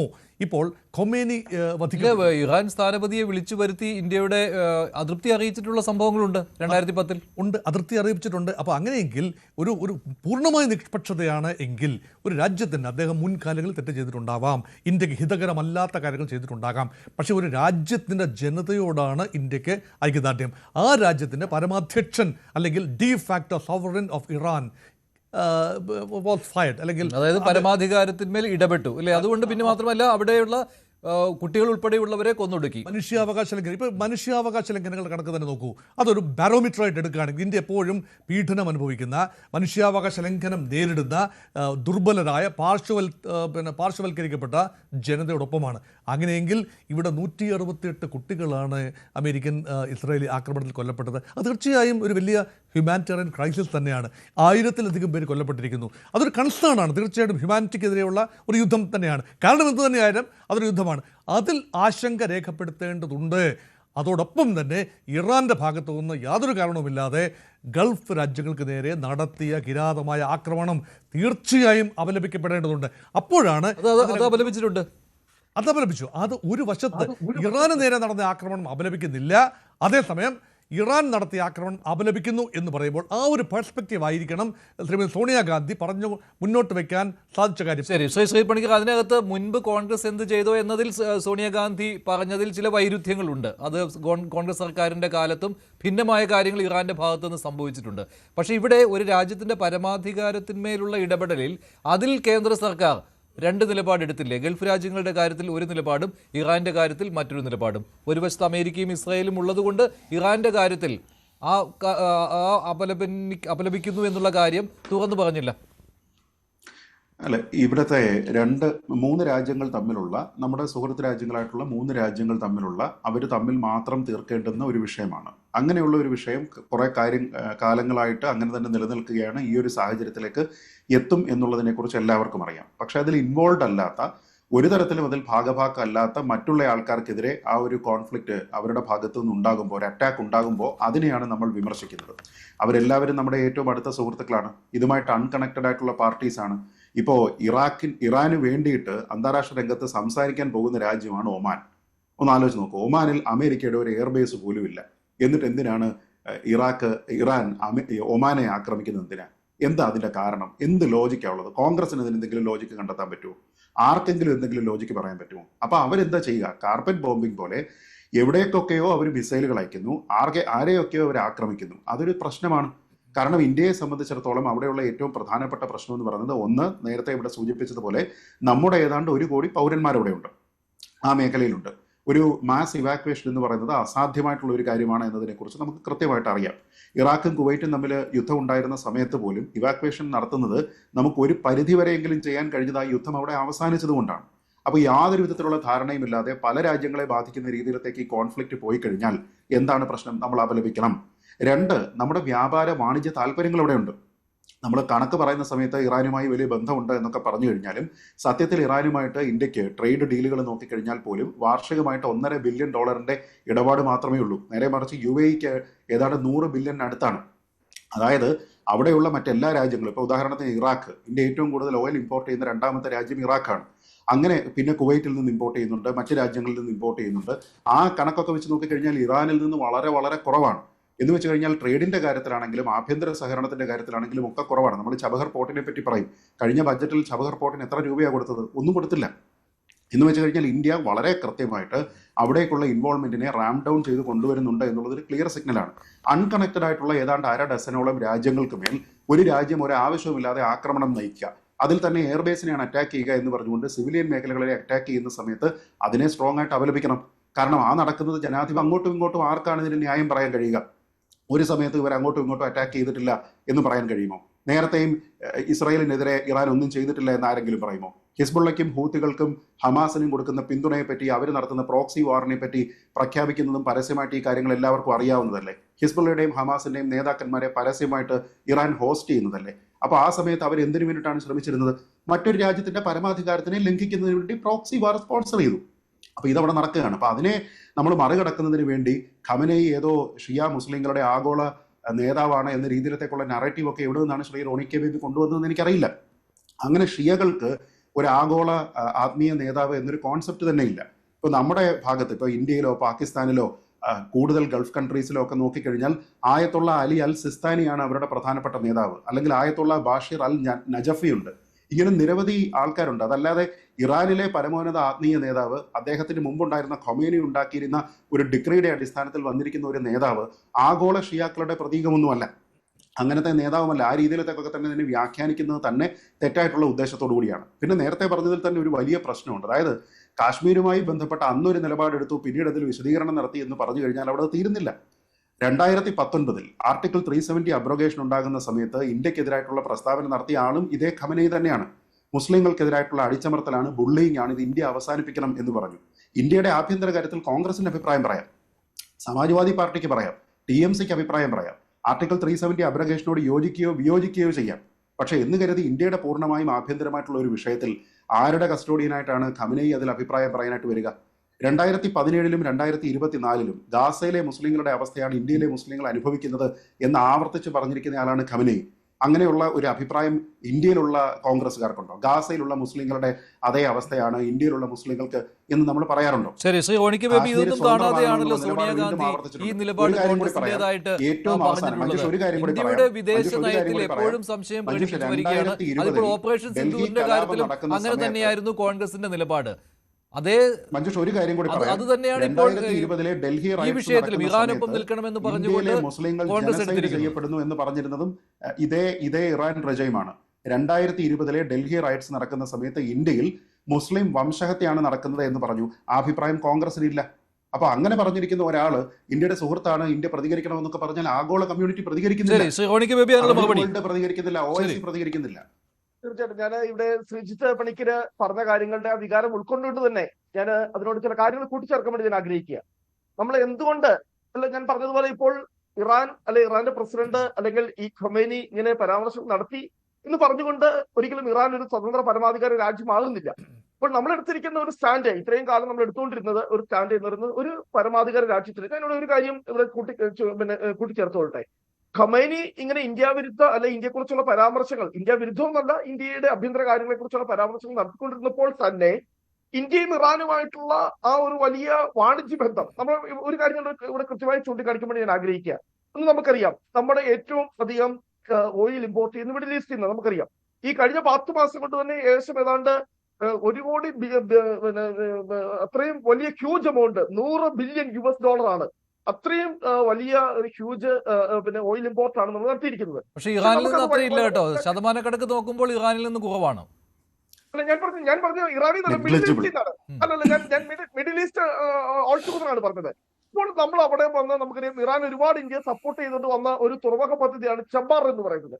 അതെന്തിന് ബദലായിട്ടാണ്? കാരണം അവിടെ ഈ ചൈനയും പാകിസ്ഥാനും കൂടെ കൂടി ഗദാർ പോർട്ട് അവിടെ പാകിസ്ഥാനിൽ പണിയുന്നു. അപ്പോൾ അതിനെ കൗണ്ടർ ചെയ്യാൻ വേണ്ടിയിട്ട് വളരെ സ്ട്രാറ്റജിക് ആയിട്ട് ഇന്ത്യക്ക് വലിയ പ്രയോജനം കിട്ടാവുന്ന അല്ലെങ്കിൽ ഈ പറയുന്ന ഓയിൽ ട്രേഡുമായി ബന്ധപ്പെട്ട് നമുക്ക് വലിയ അഡ്വാൻറ്റേജ് കിട്ടാവുന്ന ഒരു പദ്ധതിയാണ്. അതുകൊണ്ട് നമുക്കറിയാം, സഹേദാൻ എന്ന് പറയുന്ന ഒരു പ്രദേശം, അത് ഈ പറയുന്ന ഈ ഗ്വാഡർ പോർട്ടുമായി അതിന് അടുത്ത് കിടക്കുന്ന പ്രദേശം, അവിടെ ഇന്ത്യക്ക് നല്ല സ്ട്രാറ്റജിക് ഇൻട്രസ്റ്റ് ഉണ്ട്. ആ സ്ട്രാറ്റജിക് ഇൻട്രസ്റ്റുകളെ എല്ലാം, ഇന്ത്യയുടെ ജിയോ സ്ട്രാറ്റജിക് ഇൻട്രസ്റ്റുകളെ എല്ലാം വെൽ പ്രൊട്ടക്ട് ചെയ്തിരുന്ന ഒരു രാജ്യമാണ് ഇറാൻ എന്ന് പറയുന്നത്. പക്ഷെ ഇവിടെ ശ്രീജിത്ത് പണിക്കർ അല്ലെങ്കിൽ അതിന് മുമ്പ് മോഹൻ ഫിലിപ്പ് ചൂണ്ടിക്കാണിച്ചതുപോലെ നമ്മൾ കഴിഞ്ഞ ബജറ്റിൽ 1 രൂപ പോലും ഈ പറയുന്ന ചബാർ പോർട്ടിന് വേണ്ടി മാറ്റിവെക്കാൻ വേണ്ടി നമ്മൾ തയ്യാറായിട്ടില്ല. അപ്പോൾ നമ്മൾ അവിടെ തന്ത്രപരമായ ഒരു പിന്മാറ്റമാണ് എന്നുള്ളത്. അതെന്ത് തന്ത്രപരമായ പിന്മാറ്റമാണ്? നമുക്ക് ട്രേഡില്, നമ്മുടെ വ്യാപാരത്തില് ഇന്ത്യയുടെ ഏറ്റവും അധികം വിദേശ നാണ്യം നമ്മൾ ചെലവഴിക്കുന്നത് ഓയിൽ ഇമ്പോർട്ടിന് വേണ്ടിയിട്ടാണ്. ആ ഓയിൽ ഇമ്പോർട്ട് വിഷയത്തിൽ, ആ കാര്യത്തിൽ നമുക്ക് വലിയ അഡ്വാൻറ്റേജ് കിട്ടാവുന്ന, നമുക്ക് വലിയ സാമ്പത്തികമായി പ്രയോജനം കിട്ടാവുന്ന, നമുക്ക് വലിയ രീതിയിൽ പ്രയോജനം കിട്ടാവുന്ന ഒരു പദ്ധതിയാണ് ഈ പറയുന്ന ഈ ചബാർ പദ്ധതി എന്ന് പറയുന്നത്. പക്ഷെ എന്തിനാണ് യൂണിലാറ്ററലായി? അത് ആരെ ഇന്ത്യ ഭയപ്പെട്ടുകൊണ്ട്? ഇപ്പോൾ നമ്മുടെ വാണിജ്യ താല്പര്യങ്ങളാണോ സാമ്പത്തിക താല്പര്യങ്ങളാണോ? അമേരിക്ക ഇസ്രായേൽ ഭയപ്പാടിലാണോ ശ്രീ പണിക്കർ? അല്ലല്ല, അത് അദ്ദേഹം അതിനെപ്പറ്റി മനസ്സിലാക്കിയിരിക്കുന്നത് ശരിയായിട്ടല്ല എന്നുള്ളതാണ് എൻ്റെ അഭിപ്രായം. കാരണം ഇന്ത്യയുടെ ഫോക്കസ് ഇപ്പോൾ അവിടെ India middle east Europe corridor ഉണ്ട്, IMEC. ആ IMECയുമായി ബന്ധപ്പെട്ട് മിഡിൽ ഈസ്റ്റുമായി വലിയ രീതിയിലത്തേക്കുള്ള സഹകരണം കൊണ്ടുവന്ന് യൂറോപ്പുമായി ചേർന്നിട്ടുള്ള പുതിയൊരു കോറിഡോറിലേക്കുള്ള ഇന്ത്യയുടെ ഒരു താല്പര്യമാണ് ഇനി ഉണ്ടാകാൻ പോകുന്നത്. അതിൻ്റെ ഫലമായിട്ട് കൂടിയിട്ടാണ് നമ്മൾ ചബഹറിലേക്കുള്ള ഇൻവെസ്റ്റ്മെൻറ്റ് റാം ഡൗൺ ചെയ്യുന്നത്. ഏതാണ്ട് 2 ആഴ്ച മുമ്പാണ് അറബിക്കടലിൽ മുംബൈയിൽ നിന്ന് ഏകദേശം 100 നോട്ടിക്കൽ മൈൽ മാത്രം അകലെ അമേരിക്കയുടെ ഉപരോധം നേരിടുന്ന 3 ഇറാനിയൻ കപ്പലുകൾ നമ്മുടെ കോസ്റ്റ് ഗാർഡ് പിടിച്ചത്. അപ്പോൾ അതെന്തുകൊണ്ടാണ്? നമുക്ക് സാമ്പത്തിക അധികാരമുള്ള സ്ഥലത്ത് വെച്ച് നമ്മളത് പിടിക്കുന്നു. ഏതെങ്കിലും തരത്തിലുള്ള സൗഹൃദത്തിൻ്റെ പേരിൽ നമ്മൾ എന്നാൽ പിന്നെ അങ്ങ് പൊക്കോളൂ എന്നല്ല പറഞ്ഞിരുന്നത്. എന്ന് വെച്ച് കഴിഞ്ഞാൽ ഇന്ത്യയുടെ ആ ഒരു സ്ട്രാറ്റജിക് ആയിട്ടുള്ള പൊസിഷൻ വളരെ ക്ലിയറാണ്. നമുക്ക് എവിടെയാണ് പണം കൊടുക്കേണ്ടത്, ഏത് കാര്യങ്ങളിലാണ് ഡെവലപ്പ് ചെയ്യേണ്ടത്, ഏത് കാര്യത്തിലാണ് സഹകരണം ഉണ്ടാകേണ്ടത് എന്നതിനെക്കുറിച്ച് കൃത്യമായ ധാരണയുണ്ട്. ഇതേ നരേന്ദ്രമോദി ഇരിക്കുന്ന സമയത്താണല്ലോ ഈ ട്രൈലാറ്ററൽ ട്രാൻസിറ്റ് എഗ്രിമെന്റ് 2016 വരുന്നത്. പിന്നീടാണല്ലോ ഈ ചബഹറിലേക്കൊക്കെ ഇൻവെസ്റ്റ്മെന്റ് കൂടുതലായിട്ട് വരുന്നത്. അപ്പൊ അത് റാം ഡൗൺ ചെയ്യുന്നു എന്നുള്ളതിന്റെ ക്ലിയർ സിഗ്നലാണ്. അല്ലാതെ അമേരിക്ക ഇപ്പൊ അറ്റാക്ക് ചെയ്യുന്ന സമയത്തല്ല. ഈ ത്രട്ട് എന്നേ ഉണ്ട്, 20 വർഷം മുമ്പില്ലേ. ഇന്നിപ്പോ ഇതുമായി ബന്ധപ്പെട്ട് ഞങ്ങൾ വലിയ സദാചാരമാണ് നടത്തിയിരിക്കുന്നത് എന്ന് കോൺഗ്രസ് പ്രസംഗിക്കുമ്പോൾ 2005-ലും 2006-ലും 2009-ലും അന്താരാഷ്ട്ര ആണവോർജ്ജ ഏജൻസിയിൽ ഇറാനെതിരെ വോട്ട് ചെയ്തിരുന്നത് ഇന്ത്യൻ ഗവൺമെന്റ് ആണ്. കോൺഗ്രസ് ഭരിക്കുന്ന സമയത്ത് UPA 1-ഉം UPA 2-ഉം.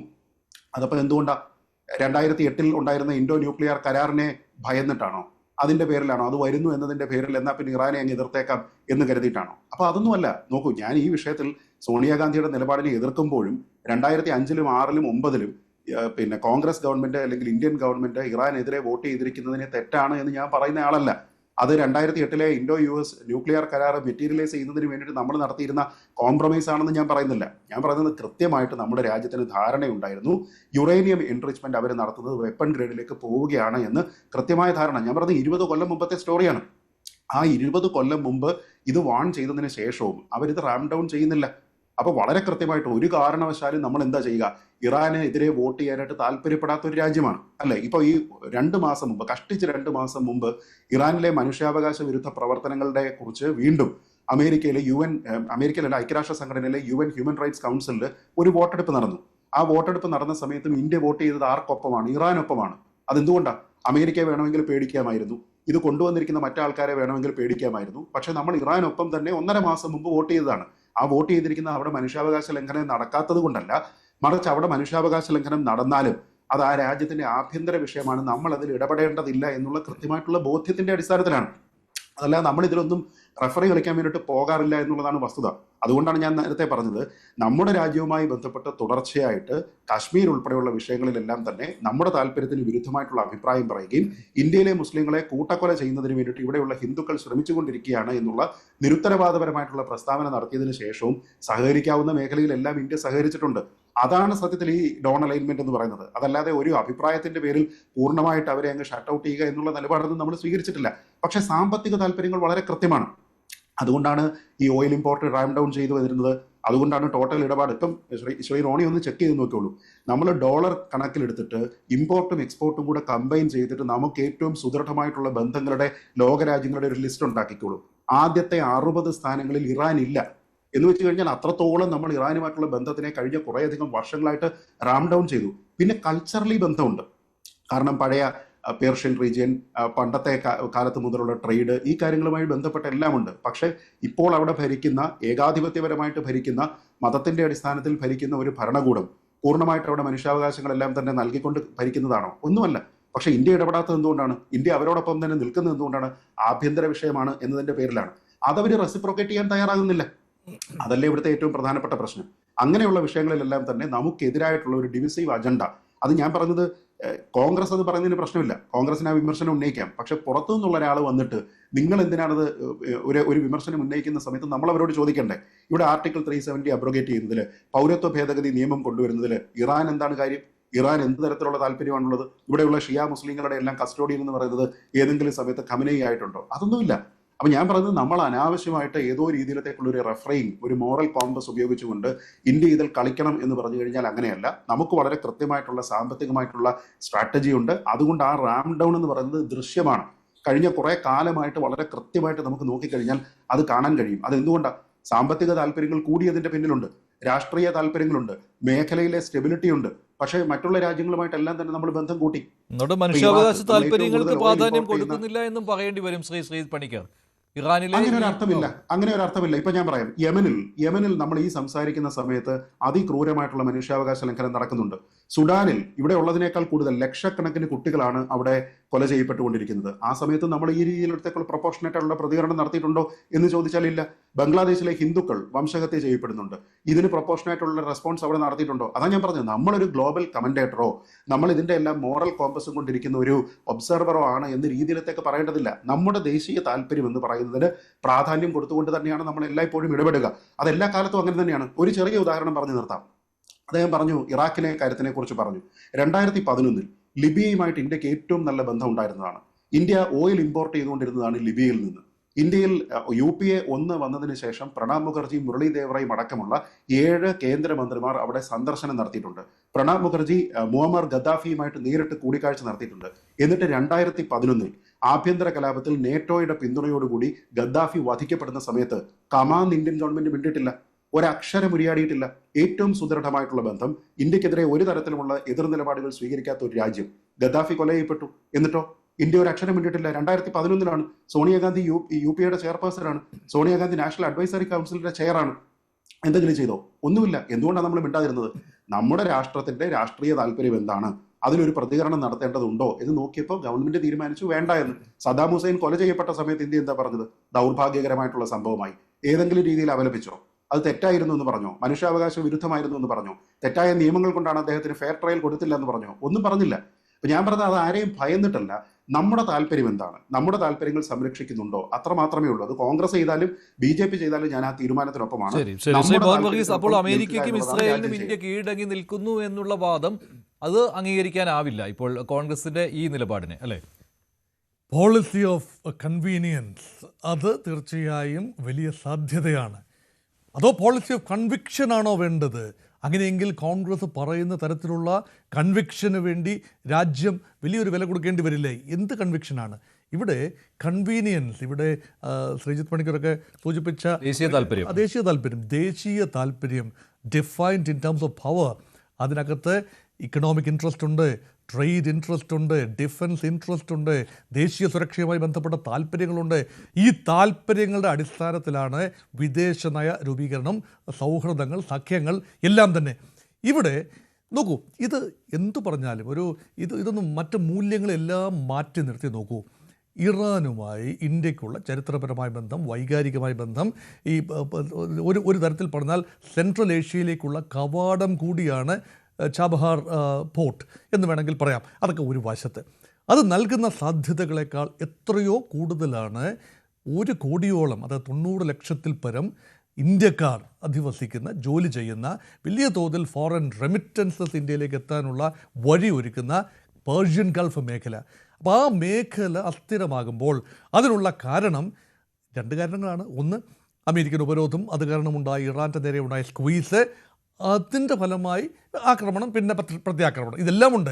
പക്ഷേ അവിടെ വൺ സൈഡ് ഈസ് ആംപ്ലിഫൈഡ് എന്ന ഫീലിംഗ് ആണ് ഉണ്ടാകുന്നത്. ഏത് സൈഡാണ് ആംപ്ലിഫൈഡ് ആകുന്നത്? ഇറാൻ ഗൾഫ് രാജ്യങ്ങളെ ആക്രമിച്ചു, പക്ഷേ ഇനിഷ്യൽ ആക്രമണം നടന്നത് അമേരിക്ക എന്ന പരമാധികാര രാജ്യം ഇറാൻ എന്ന പരമാധികാര രാജ്യത്തെ ആക്രമിച്ചു എന്നത് ചരിത്രത്തിൻ്റെ ഭാഗമായി ഒരു ഏടായി മാറിയിരിക്കുന്നു. ഇസ്രായേൽ എന്ന രാജ്യം അമേരിക്ക എന്ന രാജ്യവും ചേർന്ന് ഇറാൻ എന്ന രാജ്യത്തെ ആക്രമിച്ചു. ഇനി അതിൻ്റെ ഏതെങ്കിലും കാരണവശാൽ ഇനി ധാർമ്മികതയുടെ ഒരു കണികയെങ്കിലും ചർച്ച ചെയ്യാനാണ് എങ്കിൽ നോക്കൂ, ധാർമ്മികത പറയുമ്പോൾ മനുഷ്യാവകാശമാണല്ലോ ആദ്യം പറയേണ്ടത്. അമേരിക്കയ്ക്കോ ഇറാനോ ഇസ്രായേലിനോ മനുഷ്യാവകാശത്തിൻ്റെ വലിയ റെക്കോർഡ്സ് അവകാശപ്പെടാനുണ്ടോ? ഭീകരതയെ നട്ട് നനച്ച് വളർത്തിയ രാജ്യങ്ങൾ തന്നെയല്ലേ ഈ 3 രാജ്യങ്ങളും? ട്രാക്ക് റെക്കോർഡ് എന്താണ്? എത്രയോ ഭരണകൂടങ്ങളെ മാറ്റിമറിക്കാനായി അമേരിക്ക ശ്രമിച്ചു. അതുമാത്രമല്ല, എത്രയോ രാജ്യങ്ങളിൽ കണ്ണീർമായ തീമഴ പെയ്ച്ചു. വിയറ്റ്നാമിൽ ഉൾപ്പെടെയുള്ള കിരാതമായ ആക്രമണങ്ങൾ, വലിയ നാശനഷ്ടങ്ങളല്ലേ ഉണ്ടായത്. ഇതെന്തിൻ്റെ അടിസ്ഥാനത്തിലാണ്? അപ്പോൾ ഇത് നേരിട്ട് ബിൻ ലാദനെ വളർത്തിക്കൊണ്ട് വന്നത് ആരാണ്? അമേരിക്കയുടെ താല്പര്യപ്രകാരം സോവിയറ്റ് യൂണിയനിലെ സോവിയറ്റ് സപ്പോർട്ട് ഉണ്ടായിരുന്ന നജിബുള്ള ഗവൺമെൻറ്റിനെ അഫ്ഗാനിസ്ഥാനിൽ നിന്നും നിഷ്കാസനം ചെയ്യാനായി ബിൻ ലാഡൻ എന്ന ഒരു യുവാവിനെ അമേരിക്ക ട്രെയിൻ ചെയ്ത് വളർത്തിക്കൊണ്ടുവന്ന് കാബൂളിൽ, കണ്ടഹാറിൽ പ്ലാന്റ് ചെയ്തു. പിന്നീട് ബിൻ ലാഡൻ അമേരിക്കയ്ക്കെതിരെ തിരിഞ്ഞതുകൊണ്ടല്ലേ അമേരിക്കയുടെ ശത്രുവായി മാറിയതും. പിന്നീട് അൽഖയ്ദ ഉണ്ടാക്കി അമേരിക്കയുടെ ട്വിൻ ടവേഴ്സ് തകർത്തുമൊക്കെ പിന്നീടല്ലേ. അപ്പോൾ ഈ അമേരിക്കയ്ക്ക് ട്രാക്ക് റെക്കോർഡ് പറയാനില്ല, ഇസ്രായേലിന് ഒരിക്കലും ട്രാക്ക് റെക്കോർഡ് പറയാനില്ല. ഇസ്രായേലിന് സ്വന്തം കാര്യം എന്നുള്ളതാണ്. സ്വന്തം നിലനിൽപ്പിന് വേണ്ടി ഏതറ്റം വരെ പോകുന്ന രാജ്യമാണ് ഇസ്രായേൽ. ഇറാൻ എന്തെങ്കിലും ന്യായീകരണമുണ്ടോ? നോക്കൂ, ഞാനൊരു രാജ്യത്തെ സപ്പോർട്ട് ചെയ്തല്ല പറയുന്നത്, ഏതെങ്കിലും അതിൻ്റെ കാര്യമില്ലല്ലോ. ഇവിടെ ഒരു ബാലൻസ് ആണല്ലോ വേണ്ടത്. ഇറാൻ അല്ലേ ഈ ഒരു പെർസീവ്ഡ് ഫിയറിൽ നിന്നുകൊണ്ട് ഇറാൻ അല്ലേ ഹൂതികൾ, ഹമാസ്, ഹിസ്ബുള്ള എന്തുമാത്രം നാശനഷ്ടങ്ങളാണ് ഇതുണ്ടാക്കിയത്. അങ്ങനെ ഒരു ആക്സിസ് ഓഫ് റെസിസ്റ്റൻസ് എന്ന ഓമന പേരിട്ടുകൊണ്ട് ഇസ്രായേലിന് ചുറ്റും ഉപരോധം തീർക്കുകയാണ് ഇറാൻ. അപ്പോൾ ഏത് രീതി, എത്രയോ അവസരവാദപരമായ നിലപാടാണ് ഇറാൻ മുൻപ് സ്വീകരിച്ചിട്ടുള്ളത്. പാലസ്തീന് കോസ്റ്റിന് വേണ്ടി അറബ് രാജ്യങ്ങൾ ശ്രമിക്കുമ്പോൾ അവരങ്ങോട്ടും ഇങ്ങോട്ടും ഇണങ്ങി നിന്നു. അതുകൊണ്ടാണ് കോസ്റ്റ് പൂർണ്ണമാകാതിരുന്നത്. അത് മറ്റൊരു കാര്യം. പക്ഷേ അറബ് രാജ്യങ്ങൾ ശ്രമിക്കുമ്പോൾ ഇസ്രായേലിനോട് സന്ധി ചെയ്ത് മാറി നിന്ന ആദ്യകാലത്ത് 50-കൾ 60-കൾ 70-കൾ അങ്ങനെയുള്ള രാജ്യമല്ലേ ഇറാൻ. അപ്പോൾ ഇറാൻ ഇപ്പോൾ ഇസ്രായേൽ വിരോധം, അത് പറയുന്നതിനകത്ത് ന്യായമുണ്ട്. അപ്പോൾ ധാർമ്മികതയുടെയോ ന്യായാന്യായങ്ങളോ ഒന്നും പറഞ്ഞിട്ട് കാര്യമില്ല. ഇവിടെ എടുക്കാവുന്ന ബെഞ്ച് മാർക്ക്, ഒരു പരമാധികാര രാജ്യം ആക്രമണത്തിന് വിധേയമായി, ശക്തമായ അല്ലെങ്കിൽ ലോകത്തെ ഏറ്റവും ശക്തമായ സൈനിക ശക്തിയുടെ ആക്രമണത്തിന് വിധേയമായി. അവിടെ എങ്ങനെയാണ് റൂൾ ബേസ്ഡ് വേൾഡ് ഓർഡർ ഉണ്ടാകണം എന്നതാണ് ഭാരതത്തിൻ്റെ പ്രഖ്യാപിത നയം. നിയതമായ ചില ചട്ടങ്ങളുടെ അടിസ്ഥാനത്തിൽ ലോകക്രമം സജ്ജീകരിക്കപ്പെടണം. അല്ലാതെ കയ്യൊക്കുള്ളവർ അവരുടെ താല്പര്യപ്രകാരം ഇപ്പോൾ തീർച്ചയായിട്ടും ഇറാനിൽ മനുഷ്യാവകാശ ലംഘനമുണ്ട്. അത് അമേരിക്കയുടെ ബിസിനസ് അല്ല. ഇറാനിലെ മനുഷ്യാവകാശ ലംഘനത്തിന് അമേരിക്കയുടെ ഇടപെടലല്ല വേണ്ടത്. ഇറാൻ്റെ ആണവായുധം കൊറിയയ്ക്കുണ്ടല്ലോ, നോർത്ത് കൊറിയയ്ക്കുണ്ടല്ലോ ആണവായുധങ്ങൾ. നോർത്ത് കൊറിയയിൽ എന്തുകൊണ്ട് പോയി ആക്രമണം നടത്തുന്നില്ല? ഭീഷണിയാണ്. നോർത്ത് കൊറിയയിലെ ആണവായുധങ്ങൾ തികച്ചും ഭീഷണിയാണ്, സമ്മതിക്കുന്നു. എന്തുകൊണ്ട് ആക്രമിക്കുന്നില്ല? ഇവിടെ അപ്പോൾ ആക്രമണ ഉദ്ദേശമെന്ന് പറയുന്നത് തീർച്ചയായും ultimate economic interest are involve. അതേസമയം ഒരു ടീത്ത് കുറയ്ക്കുക, ഇറാൻ്റെ പ്രഹരശേഷിയെ കുറയ്ക്കുക. ഒരുപക്ഷെ ഇറാനെ ഒരു ശത്രുവായിട്ട് തന്നെ അറബി ലോകത്തിനും ഇസ്രയേലിനും ഒരു ശത്രുവായി തന്നെ നിലനിർത്തുക എന്ന ഗൂഢമായ ഉദ്ദേശം അമേരിക്കയ്ക്കുണ്ട് എന്ന ന്യായമായി ചിന്തിക്കാം. കാരണം ഇറാൻ എന്നത് ഒരു സൗഹൃദ രാജ്യമായി മാറുകയാണെങ്കിൽ, ഒരു ഇന്നോക്യുവസ് ഗവൺമെൻറ്റായി മാറുകയാണെങ്കിൽ, അമേരിക്ക സൗഹൃദമായ ഒരു ഗവൺമെൻറ്, ഇസ്രയേൽ സൗഹൃദമായ ഒരു പുതിയ ഭരണകൂടം ഉണ്ടാവുകയാണെങ്കിൽ അമേരിക്കൻ സൈന്യത്തിന്, അമേരിക്കൻ ട്രൂപ്സിന് അവിടെ എന്ത് പ്രസക്തി? ബിസിനസ് താല്പര്യമാണ് അമേരിക്കയുടെ ബിസിനസ് താല്പര്യവും ഇസ്രയേലിൻ്റെ സുരക്ഷാ താല്പര്യവും ഇക്കാര്യത്തിൽ കൺവേർജ് ചെയ്യുന്നു. അത് വസ്തുതയായിരിക്കെ ആ വസ്തുതയായി തന്നെ ഇന്ത്യ മനസ്സിലാക്കുന്നു. അവിടെ ഇന്ത്യ പ്രായോഗികതയാണ് നോക്കിയത്. ശരി, റോണിക്ക് ബേബി, ഈ ദേശീയ താല്പര്യം അതെന്തുകൊണ്ട് കോൺഗ്രസിന് മനസ്സിലാകുന്നില്ല? അതോ രാഷ്ട്രീയമായി മുതലെടുക്കുവാനുള്ള ശ്രമം ഓപ്പറേഷൻ സിന്ദൂറിൽ കണ്ടതുപോലെ? ഇവിടെ ദേശീയ താല്പര്യങ്ങൾ തീർച്ചയായിട്ടും പ്രൊട്ടക്ട് ചെയ്യണം. നമ്മുടെ ഫസ്റ്റ് പ്രയോറിറ്റി ഓൾവേസ് എന്ന് പറയുന്നത് എല്ലായ്പ്പോഴും നമ്മുടെ ദേശീയ താല്പര്യമായിരിക്കണം. പക്ഷെ ആ ദേശീയ താല്പര്യത്തിനൊപ്പം തന്നെ ചില ഇന്റർനാഷണൽ ലോസ് ഉണ്ട്, ഇന്റർനാഷണൽ വാല്യൂസ് ഉണ്ട്. നമ്മൾ ഇത്രയും കാലം, അതുകൊണ്ടാണ് എന്തുകൊണ്ടാണ് ഞങ്ങൾ വീണ്ടും ഇത് പറയാൻ കാരണം ഇത് പറയാനുള്ള മോറൽ റൈറ്റ് ഇന്റർനാഷണൽ കോൺഗ്രസ് ഉള്ളത് കൊണ്ടാണ്. 1950 ശേഷം അങ്ങനെ ഒരു ദേശീയ നയമാണല്ലോ നമ്മൾ രൂപീകരിച്ചു കൊണ്ടുവന്നത്. 100-ൽ പരം രാജ്യങ്ങളെ അണിനിരത്തി. ആരായിരുന്നു ആ 100-ൽ പരം രാജ്യങ്ങൾ? ഈ സാമ്രാജ്യത്വത്തിന്റെ കോളനി വാഴ്ചയുടെ അടിമകളായി മാറിയ, ഇരകളായി മാറിയ ഈ സാമ്രാജ്യത്വ ശക്തികളുടെ അധിനിവേശത്തിന്റെ എല്ലാ ബുദ്ധിമുട്ടുകളും അനുഭവിക്കേണ്ടി വന്ന. അതുകൊണ്ടാണല്ലോ ഇന്ദിരാഗാന്ധി 1969 ലുസാക്കയിൽ നിന്നുകൊണ്ട് അങ്ങനെ ഒരു വെല്ലുവിളി നടത്താൻ ഏതൊരു പ്രധാനമന്ത്രിക്ക് കഴിയുമോ? അവർ പറഞ്ഞത് എന്താ? ആണവോർജ്ജം എന്ന് പറയുന്നത് 3-ാം ലോക രാജ്യങ്ങളുടെ അവകാശമാണ്. ഇന്ത്യയുടെ മേൽ കനത്ത സമ്മർദ്ദമായിരുന്നു അമേരിക്കയൊക്കെ NEP-യില് ഈ പറയുന്ന നമ്മുടെ CTBTക്ക് മുമ്പുണ്ടായിരുന്ന ആണവോർജ്ജ ഉടമ്പടിയിൽ ഒപ്പുവെക്കാൻ വേണ്ടിയിട്ട്. പക്ഷെ ഇന്ദിരാഗാന്ധി പറഞ്ഞു ആണവോർജ്ജം എന്ന് പറയുന്നത് 3-ാം ലോക രാജ്യങ്ങളുടെ അവകാശമായിരുന്നു. അങ്ങനെയാണ് നമ്മൾ ഈ പറയുന്ന 3-ാം ലോക രാജ്യങ്ങളെ കൂട്ടി നിർത്തിയത് അവരുടെ അവകാശങ്ങൾക്ക് വേണ്ടി. എന്തിനാണ് ഇന്ത്യ ദക്ഷിണാഫ്രിക്കയിൽ പോയി എത്രയോ തവണ അവിടുത്തെ അപ്പാർത്തീഡ് വർണ്ണവിവേചനത്തിനെതിരെ ഇന്ത്യ ശബ്ദമുയർത്തി? നമുക്കവിടെ പോയി സംസാരിക്കേണ്ട കാര്യമുണ്ടായിരുന്നോ? ഫലസ്തീന് വേണ്ടി നമ്മൾ ശബ്ദമുയർത്തി, നമുക്കവിടെ പോയി സംസാരിക്കേണ്ട ആവശ്യമുണ്ടായിരുന്നോ? അല്ലെ, അങ്കോള ഉൾപ്പെടെ ലോകത്തിന്റെ എത്രയോ ഭാഗങ്ങളിൽ നമ്മൾ ഐക്യദാർഢ്യവുമായി എത്തി. കാരണം അത് നമ്മുടെ വിദേശ നയത്തിന്റെ ഭാഗമായിരുന്നു. പക്ഷെ ആ വിദേശ നയം ഇവിടെ സാമ്പത്തിക താല്പര്യങ്ങൾ മാത്രമല്ല. ബഹുമാനപ്പെട്ട ശ്രീജിത്ത് പണിക്കർ ചൂണ്ടിക്കാണിച്ചതുപോലെ ഇവിടെ അദ്ദേഹം പറഞ്ഞു India, middle east, Europe economic corridor അത് ഉണ്ട്. പക്ഷെ അതോടൊപ്പം തന്നെ മറ്റ് രഹസ്യമായി പ്രവർത്തിക്കുന്ന മറ്റ് 2-3 സഖ്യങ്ങളും ഉണ്ട്.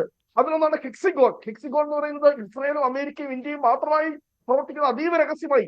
അവരുടെ അജണ്ട എന്ന് പറയുന്നത് ഗ്ലോബൽ ഷിയ സുന്നി അതിന് വിരുദ്ധമായിട്ടുള്ള ഒരു പ്ലാറ്റ്ഫോം ഉണ്ടാക്കാൻ വേണ്ടിയിട്ട് ഹെക്സിഗോൺ എന്ന് പറയുന്ന ഒരു അച്ചുതണ്ട് ഇന്ത്യയും ഇസ്രയേലും അമേരിക്കയുമായിട്ട് രൂപപ്പെടുത്തിയിട്ടുണ്ട്. അപ്പം അതിന്റെ എല്ലാ ഭാഗമാണ് ഇപ്പോൾ വന്നിരിക്കുന്ന ഈ വിദേശ നയം എന്ന് പറയുന്നത്. ഞാൻ പറയുന്നത് ഇവിടെ ഇറാൻ ദുർബലപ്പെടുമ്പോൾ അവിടെ ഇറാനിൽ ഏത് ഭരണകൂടം വന്നുകൊള്ളട്ടെ അത് അവിടുത്തെ ജനങ്ങളുടെ അവകാശമായിരിക്കണം അവർക്ക് ഇഷ്ടമുള്ള ഭരണകൂടത്തെ തെരഞ്ഞെടുക്കുക എന്നുള്ളത്. നമ്മുടെ ഈ പാകിസ്ഥാൻ ബോർഡർ അതിനെയും വളരെ സേഫായി കൺസിസ്റ്റന്റ് ആയി പോകുന്നത് നമ്മൾ കരുതുന്നുണ്ടോ? കാരണം അവിടെ പാകിസ്ഥാനെ കൗണ്ടർ ചെയ്തുകൊണ്ട് ഒരു ബഫർ സോണായി ഇന്ത്യക്ക് അനുകൂലമായി നിന്നിരുന്ന രാജ്യമായിരുന്നു ഇറാൻ എന്ന് പറയുന്നത്. കാരണം അവരുടെ വലിയൊരു ബൗണ്ടറി എന്ന് പറയുന്നത് പാകിസ്ഥാനുമായിട്ടാണ്. അതുപോലെ ഇപ്പോൾ നമ്മൾ കാണുന്നു പാകിസ്ഥാനും അഫ്ഗാനിസ്ഥാനുമായിട്ടുള്ള വിഷയങ്ങൾ ഉണ്ടാകുന്നു. അവിടെയും ഒരുപക്ഷെ ഒരു കൗണ്ടറായി ഇന്ത്യക്ക് പോസിറ്റീവായി നിൽക്കാൻ പറ്റുമായിരുന്ന ഒരു രാജ്യമായിരുന്നു ഇറാൻ എന്ന് പറയുന്നത്. അപ്പൊ ഞാൻ ഇവിടെ പറയുന്ന ഒറ്റ കാര്യമുള്ളൂ, നമ്മൾ ഈ പറയുന്ന UAE അല്ലെങ്കിൽ കുവൈറ്റ് അല്ലെങ്കിൽ മറ്റ് അറബ് രാജ്യങ്ങളിൽ ഇറാൻ നടത്തിയ ആക്രമണത്തെ നമ്മൾ അപലപിക്കുന്നു. ഇന്ത്യയുടെ പ്രധാനമന്ത്രി പറയുന്നു അത് ആ രാജ്യങ്ങളുടെ പരമാധികാരത്തിന് മേലുള്ള കടന്നാക്രമണമാണെന്ന് പറയുന്ന ഇന്ത്യയുടെ പ്രധാനമന്ത്രി എന്തുകൊണ്ടാണ് ഇറാൻ എന്ന് പറയുന്ന രാജ്യത്തിന്റെ പരമാധികാരത്തിന് മേൽ ഈ പറയുന്ന ഇസ്രയേലും അമേരിക്കയും ചേർന്ന് ഒരു കടന്നാക്രമണം നടത്തിയപ്പോൾ അതിനെ അപലപിക്കാതിരിക്കും? ഞാൻ പറയുന്നത് ഒരു നാണയത്തിന്റെ 2 വശങ്ങൾ ഉണ്ടാവണം. ശരി, ആ ഒറ്റ ചോദ്യം മാത്രമേ ഉള്ളൂ ശ്രീജിത്ത് പണിക്കർ. അതിൽ കാതലായ ഒരു കാര്യം അത് മാത്രമേ ഉള്ളൂ. അല്ല, നോക്കൂ, അതുകൊണ്ടാണ് ഞാൻ പറഞ്ഞത് അൺകണക്റ്റഡ് ആയിട്ടുള്ള കാര്യങ്ങളിൽ ഈ 2 രാജ്യങ്ങൾ തമ്മിൽ അല്ലെങ്കിൽ ഈ 3 രാജ്യങ്ങൾ തമ്മിലുള്ള പ്രൈമറി സംഘർഷത്തിൽ ഇന്ത്യ പറയുന്നത് എന്താണ് വളരെ ക്ലിയർ ആണ്. അത് ഇസ്രയേലും അവിടെ ഹമാസും തമ്മിൽ സംഘർഷം നടക്കുന്ന സമയത്തും റഷ്യയും യുക്രൈനും തമ്മിൽ നടക്കുന്ന സമയത്തും നമ്മൾ പറഞ്ഞിരിക്കുന്ന ഒരേ കാര്യം തന്നെ ഇതിലും പറഞ്ഞിട്ടുണ്ട്. റെസ്ട്രെയിൻ്റ് ആണ് വേണ്ടത്, ഡീഎസ്കലേഷനാണ് വേണ്ടത്, ചർച്ചകളാണ് വേണ്ടത് എന്നുള്ള കാര്യം നമ്മൾ പറഞ്ഞിട്ടുണ്ട്. അതാണ് അതിലുള്ള നമ്മുടെ അഭിപ്രായം. പക്ഷേ ഇറാനെ ആക്രമിച്ചു എന്നിടത്തുള്ള മാത്രമല്ല അവിടെ പരമാധികാര ലംഘനം നടക്കുന്നത്. ഈ പ്രോക്സി വാർ ഇറാൻ ഇസ്രായേലിനെതിരെ നടത്തുന്ന സമയത്തും അത് പരമാധികാര ലംഘനമാണ്. ഹമാസിന് ട്രെയിനിങ് കൊടുക്കുക, ഹമാസിന് വേണ്ടുന്ന ആയുധം കൊടുക്കുക, ഹമാസിന് വേണ്ടുന്ന പണം കൊടുക്കുക, ഈ കാര്യങ്ങളെല്ലാം തന്നെ ഇറാൻ ചെയ്യുകയും അവരുടെ പ്രധാനപ്പെട്ട നേതാക്കളെ ഇറാനിൽ തന്നെ ഹോസ്റ്റ് ചെയ്യുകയും ഒക്കെ ചെയ്യുന്ന സമയത്ത് അതും പരമാധികാര ലംഘനത്തിന് വേണ്ടി ശ്രമിക്കുകയാണ്. അപ്പൊ ഈ സംഭവം എല്ലാം തുടങ്ങുന്നത് ഫെബ്രുവരി 28-നല്ല എന്നുള്ളതാണ് മനസ്സിലാക്കേണ്ടത്. പക്ഷേ ഇവിടെ പ്രത്യേകമായിട്ട് നമ്മൾ അപലപിക്കുന്നത് മറ്റുള്ള രാജ്യങ്ങൾക്കെതിരെ, കാരണം അവർ അൺകണക്റ്റഡ് ആണ്. ഇതുമായി ബന്ധപ്പെട്ട് യാതൊരു വിധത്തിലുള്ള ബന്ധവുമില്ലാത്ത രാജ്യങ്ങളാണ്. ഇന്ത്യയുടെ ഏറ്റവും വലിയ സുഹൃത്ത് രാജ്യങ്ങളാണ്. നമ്മുടെ വലിയൊരു ഇന്ത്യൻ ഡയസ്പോറ അവിടെയുണ്ട്. അപ്പോൾ അങ്ങനെയുള്ള കാര്യത്തിൽ ഈ രീതിയിലത്തേക്കുള്ള ഒരു മെഷേർഡ് ആയിട്ടുള്ള റെസ്പോൺസ് മാത്രമേ ഉണ്ടാകാൻ സാധ്യമാവുകയുള്ളൂ. ബാക്ക് ചാനൽ ഡിപ്ലോമസിയുടെ ഭാഗമായിട്ട് മറ്റു തരത്തിലുള്ള ചർച്ചകൾ നടക്കുന്നുണ്ടാകാം. അത് ഏത് ഗവൺമെന്റ് ആണെങ്കിലും അങ്ങനെ തന്നെ നടക്കും.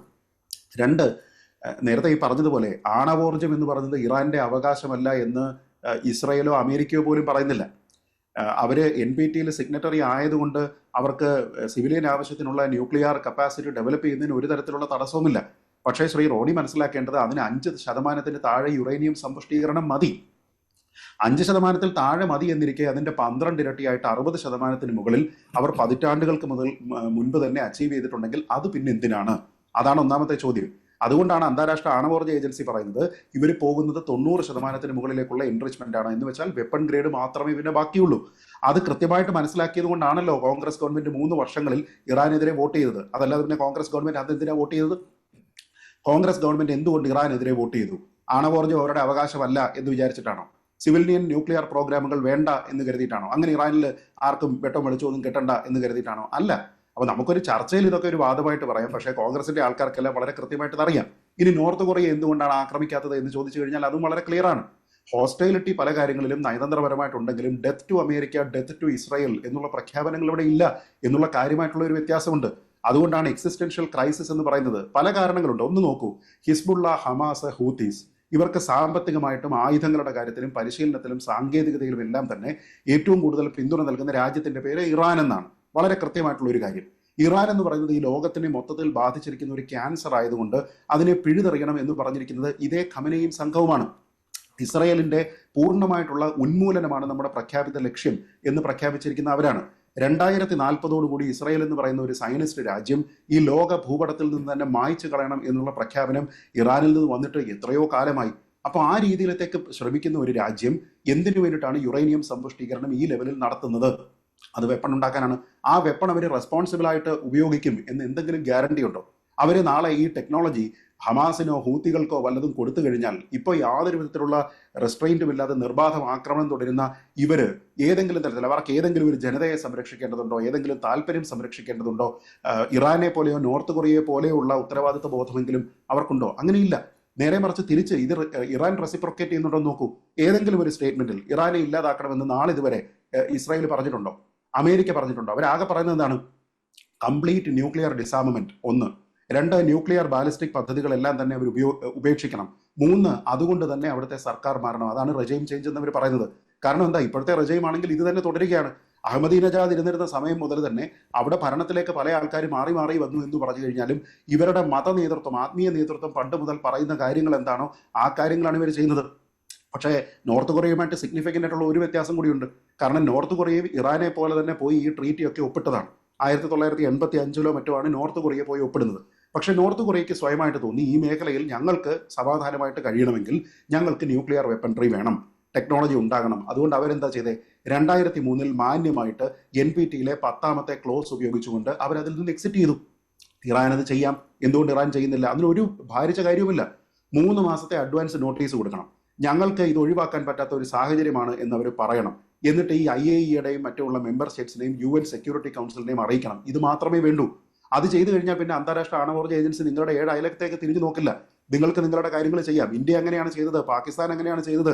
നോർത്ത് കൊറിയ എങ്ങനെയാണ് ചെയ്തത്? നോർത്ത് കൊറിയ 2003-ൽ പിന്മാറിയിട്ട് 2006 മുതൽ അവർ ആദ്യം മുതൽ ടെസ്റ്റ് ചെയ്ത് തുടങ്ങി. എന്നിട്ട് ഈ കഴിഞ്ഞ ഇത്രയും കാലത്തിനോടകം നമ്മൾ ലോകം അറിഞ്ഞ് തന്നെ ഒരു 1/2 ഡസൻ തവണയെങ്കിലും അവർ ന്യൂക്ലിയർ ടെസ്റ്റ് ചെയ്തു എന്ന് കരുതി അത് ഇന്നേ വരെ അവർ ആർക്കെതിരെയും ഉപയോഗിച്ചിട്ടില്ല. ഇന്ത്യക്കും പാകിസ്ഥാനും ഈ കപ്പാസിറ്റി ഉണ്ടായിട്ട് ഉപയോഗിച്ചിട്ടില്ല. ഇസ്രായേലിന് ഇത് ഉണ്ട് എന്ന് പറയപ്പെടുന്നു, പക്ഷെ അവരുപയോഗിച്ചിട്ടില്ല. പക്ഷെ ഇവിടുത്തെ പ്രധാനപ്പെട്ട പ്രശ്നം റെക്ലെസ് ആയിട്ട് ഈ കാര്യങ്ങളെല്ലാം തീവ്രവാദ സംഘടനകൾക്ക് വേണ്ടി കൊടുക്കുന്ന, അവർക്ക് ചെല്ലും ചെലവും കൊടുത്ത് നടത്തുന്ന ഒരു സംവിധാനം, ആ സംവിധാനം ഇത് റെസ്പോൺസിബിൾ ആയിട്ട് ഉപയോഗിക്കുമെന്ന് ആർക്കും അറിയില്ല. അതുകൊണ്ടാണല്ലോ ഇന്ത്യയും അവർക്കെതിരെ വോട്ട് ചെയ്തത്. ഞാൻ പറഞ്ഞത് കോൺഗ്രസിന്റെ വോട്ടാണ്. ഒരു തവണയല്ല, 3 തവണ, 3 വർഷങ്ങൾ, 2 ടേമിലായിട്ട് അത് കോൺഗ്രസ് അത് ചെയ്തിട്ടുണ്ട്. അത് ശ്രീ റോണി കെ ബേബി, ആണവ സമ്പുഷ്ടീകരണത്തിന്റെ കാര്യത്തിൽ പോലും ഇറാനെതിരെ നിലപാടെടുത്തിട്ടുള്ള കോൺഗ്രസ് എന്തുകൊണ്ടാണ് ഇപ്പോൾ അതേ നിലപാട് തന്നെ ഇന്ത്യ എടുക്കുമ്പോൾ, മോദി സർക്കാരിന്റെ കീഴിൽ എടുക്കുമ്പോൾ അതിനെ വിമർശിക്കുന്നത്? ഇവിടെ ആദ്യമായി ചൂണ്ടിക്കാണിച്ചതുപോലെ നമ്മുടെ വിദേശ നയത്തിൽ നിന്നുകൊണ്ട്, കാരണം നമ്മുടെ വിദേശ നയത്തിന്റെ ഏറ്റവും പ്രധാനപ്പെട്ട ഒരു പോയിന്റ് എന്ന് പറയുന്നത് പീസ്ഫുൾ കോഎക്സിസ്റ്റൻസ് ആണ്, സമാധാനപരമായിട്ടുള്ള സഹവർത്തിത്വം.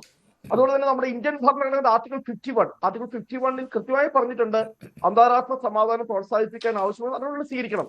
അതിന്റെ ഭാഗമായി, കാരണം നമുക്കൊരിക്കലും ഒരു രാജ്യം ഈ പറയുന്ന അണ്വായുധ രാജ്യമായി മാറുന്നതിന്, അത് ഏത് രാജ്യമായിക്കോട്ടെ, ഇന്ത്യയുടെ ഏറ്റവും അടുത്ത സുഹൃത്തായ രാജ്യമായിക്കോട്ടെ, നമുക്കതിന് ഒരിക്കലും മാത്രമേ ഉള്ളൂ.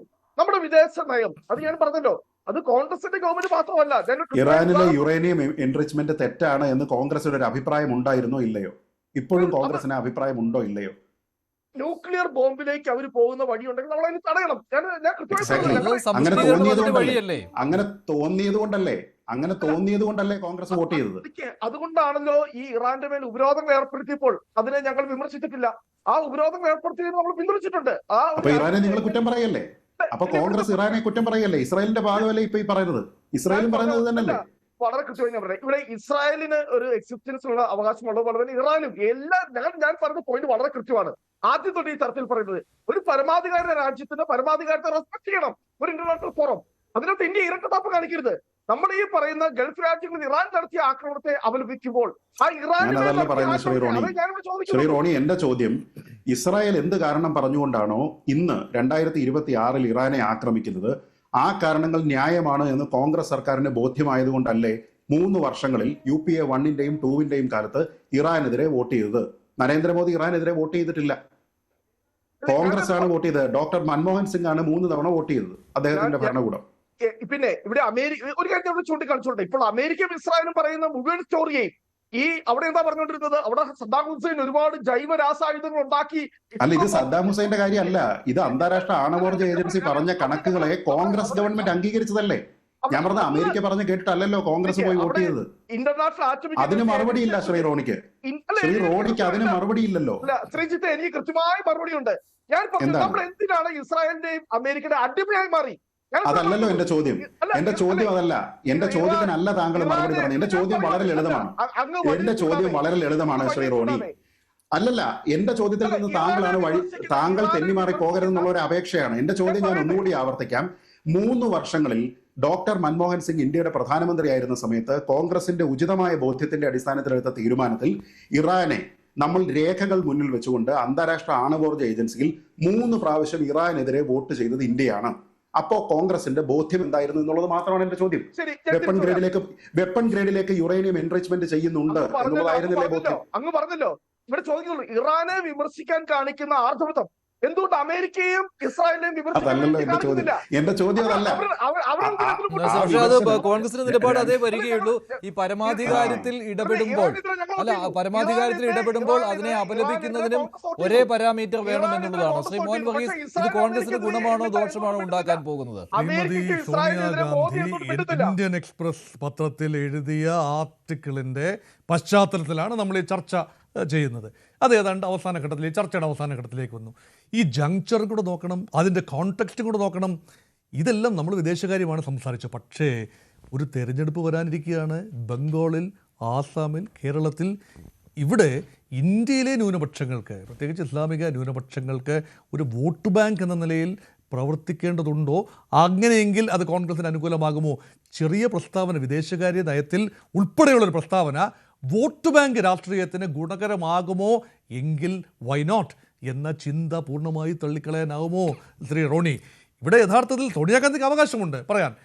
പക്ഷേ ഇതിനകത്ത് കൺസിസ്റ്റൻസി ഉണ്ടോ എന്നതാണ് വിഷയം. കോൺഗ്രസിൻ്റെ കാലത്ത് എടുത്ത നയങ്ങളുടെ തുടർച്ചയായിട്ട് ആണ് ഇതെങ്കിൽ എന്തിന് വെറുതെ വിമർശിക്കണം? ആ രീതിയിൽ എന്തിന് വിമർശിക്കണം? അപ്പോൾ ഈ കാര്യം ഇപ്പോൾ ഒരു വിഷയമായി കൊണ്ടുവരുന്നതിന് പിന്നിൽ ഇന്ത്യ എന്തുകൊണ്ട് ആയത്തുള്ള അലി ഖുമൈനിയുടെ വധത്തെ വിമർശിച്ചില്ല, അപലപിച്ചില്ല എന്ന് പറയുമ്പോൾ ഇവിടെ ചെറിയ രീതിയിലെങ്കിലും ചലനമുണ്ടാക്കാൻ കേരളത്തിൻ്റെ ചില മേഖലകളിൽ, ആസാമിൽ ചെറിയ രീതിയിലെങ്കിലും കോൺഗ്രസിന് പ്രയോജനകരമാകുന്ന ഒരു രാഷ്ട്രീയ നേട്ടം എന്ന ഉദ്ദേശം കൂടി ഇതിന് പിന്നിൽ ഉണ്ടോ? ഗൾഫ് രാജ്യങ്ങളെ ഇറാൻ ആക്രമിച്ച സംഭവം കൂടി ഉണ്ടായതോടുകൂടി അപ്പോൾ കോൺഗ്രസിന്റെ ഈ നറേറ്റീവിന് പ്രസക്തി കിട്ടുമോ? അവിടെ കയറുന്ന ഗൾഫ് രാജ്യങ്ങൾ എന്ന് പറയുന്നത് അതും ഇസ്ലാമിക രാജ്യങ്ങളാണ്. അവിടെ ഏറെ ഇന്ത്യക്കാരുള്ളതാണ്. അത് അപലപിക്കേണ്ടതാണ്. മറുപക്ഷത്ത് ഇറാൻ, ഇപ്പോൾ ഇതിനകത്ത് വൈകാരികമായി നോക്കുമ്പോൾ ഇസ്ലാമിക് കമ്മ്യൂണിറ്റി അമേരിക്ക വിരുദ്ധ, സാമ്രാജ്യത്വ വിരുദ്ധ ഒരു പോരാട്ടത്തിൻ്റെ ഒരു ഫേസായി കാണുന്നത്, ഒരുപാട് പേര് ഫേസായി കാണുന്നത് ഇറാനെയാണ്. ആ ഇറാൻ്റെ ഭരണകൂടത്തെ അല്ലെങ്കിൽ ഉന്നത നേതൃത്വത്തെ എലിമിനേറ്റ് ചെയ്യുമ്പോൾ ഒരു വാക്ക് പ്രതിഷേധം, അതായത് ആശങ്ക, ആദ്യ ഇടപെടലിനെ ഇന്ത്യ എതിർത്തില്ല എന്നുള്ളത്. അതുകൊണ്ടാണല്ലോ പിന്നെ അതിനുശേഷമാണല്ലോ മറ്റിടപെടലുകൾ ഉണ്ടായത് എന്നുള്ളത്. ശരി, നന്ദി. ചർച്ചയിൽ പങ്കെടുത്ത എല്ലാവർക്കും. ഇന്നത്തെ ചോദ്യം ഇതായിരുന്നു: ഇന്ത്യ ഇറാനൊപ്പം എന്ന നിലപാടെടുക്കണമെന്ന് കോൺഗ്രസ് യോജിക്കുന്നുണ്ടോ? യോജിക്കുന്നവർ 54%, യോജിക്കാത്തവർ 42%. രണ്ടുപേരും അവസാനിക്കുന്നു. നന്ദി, നമസ്കാരം.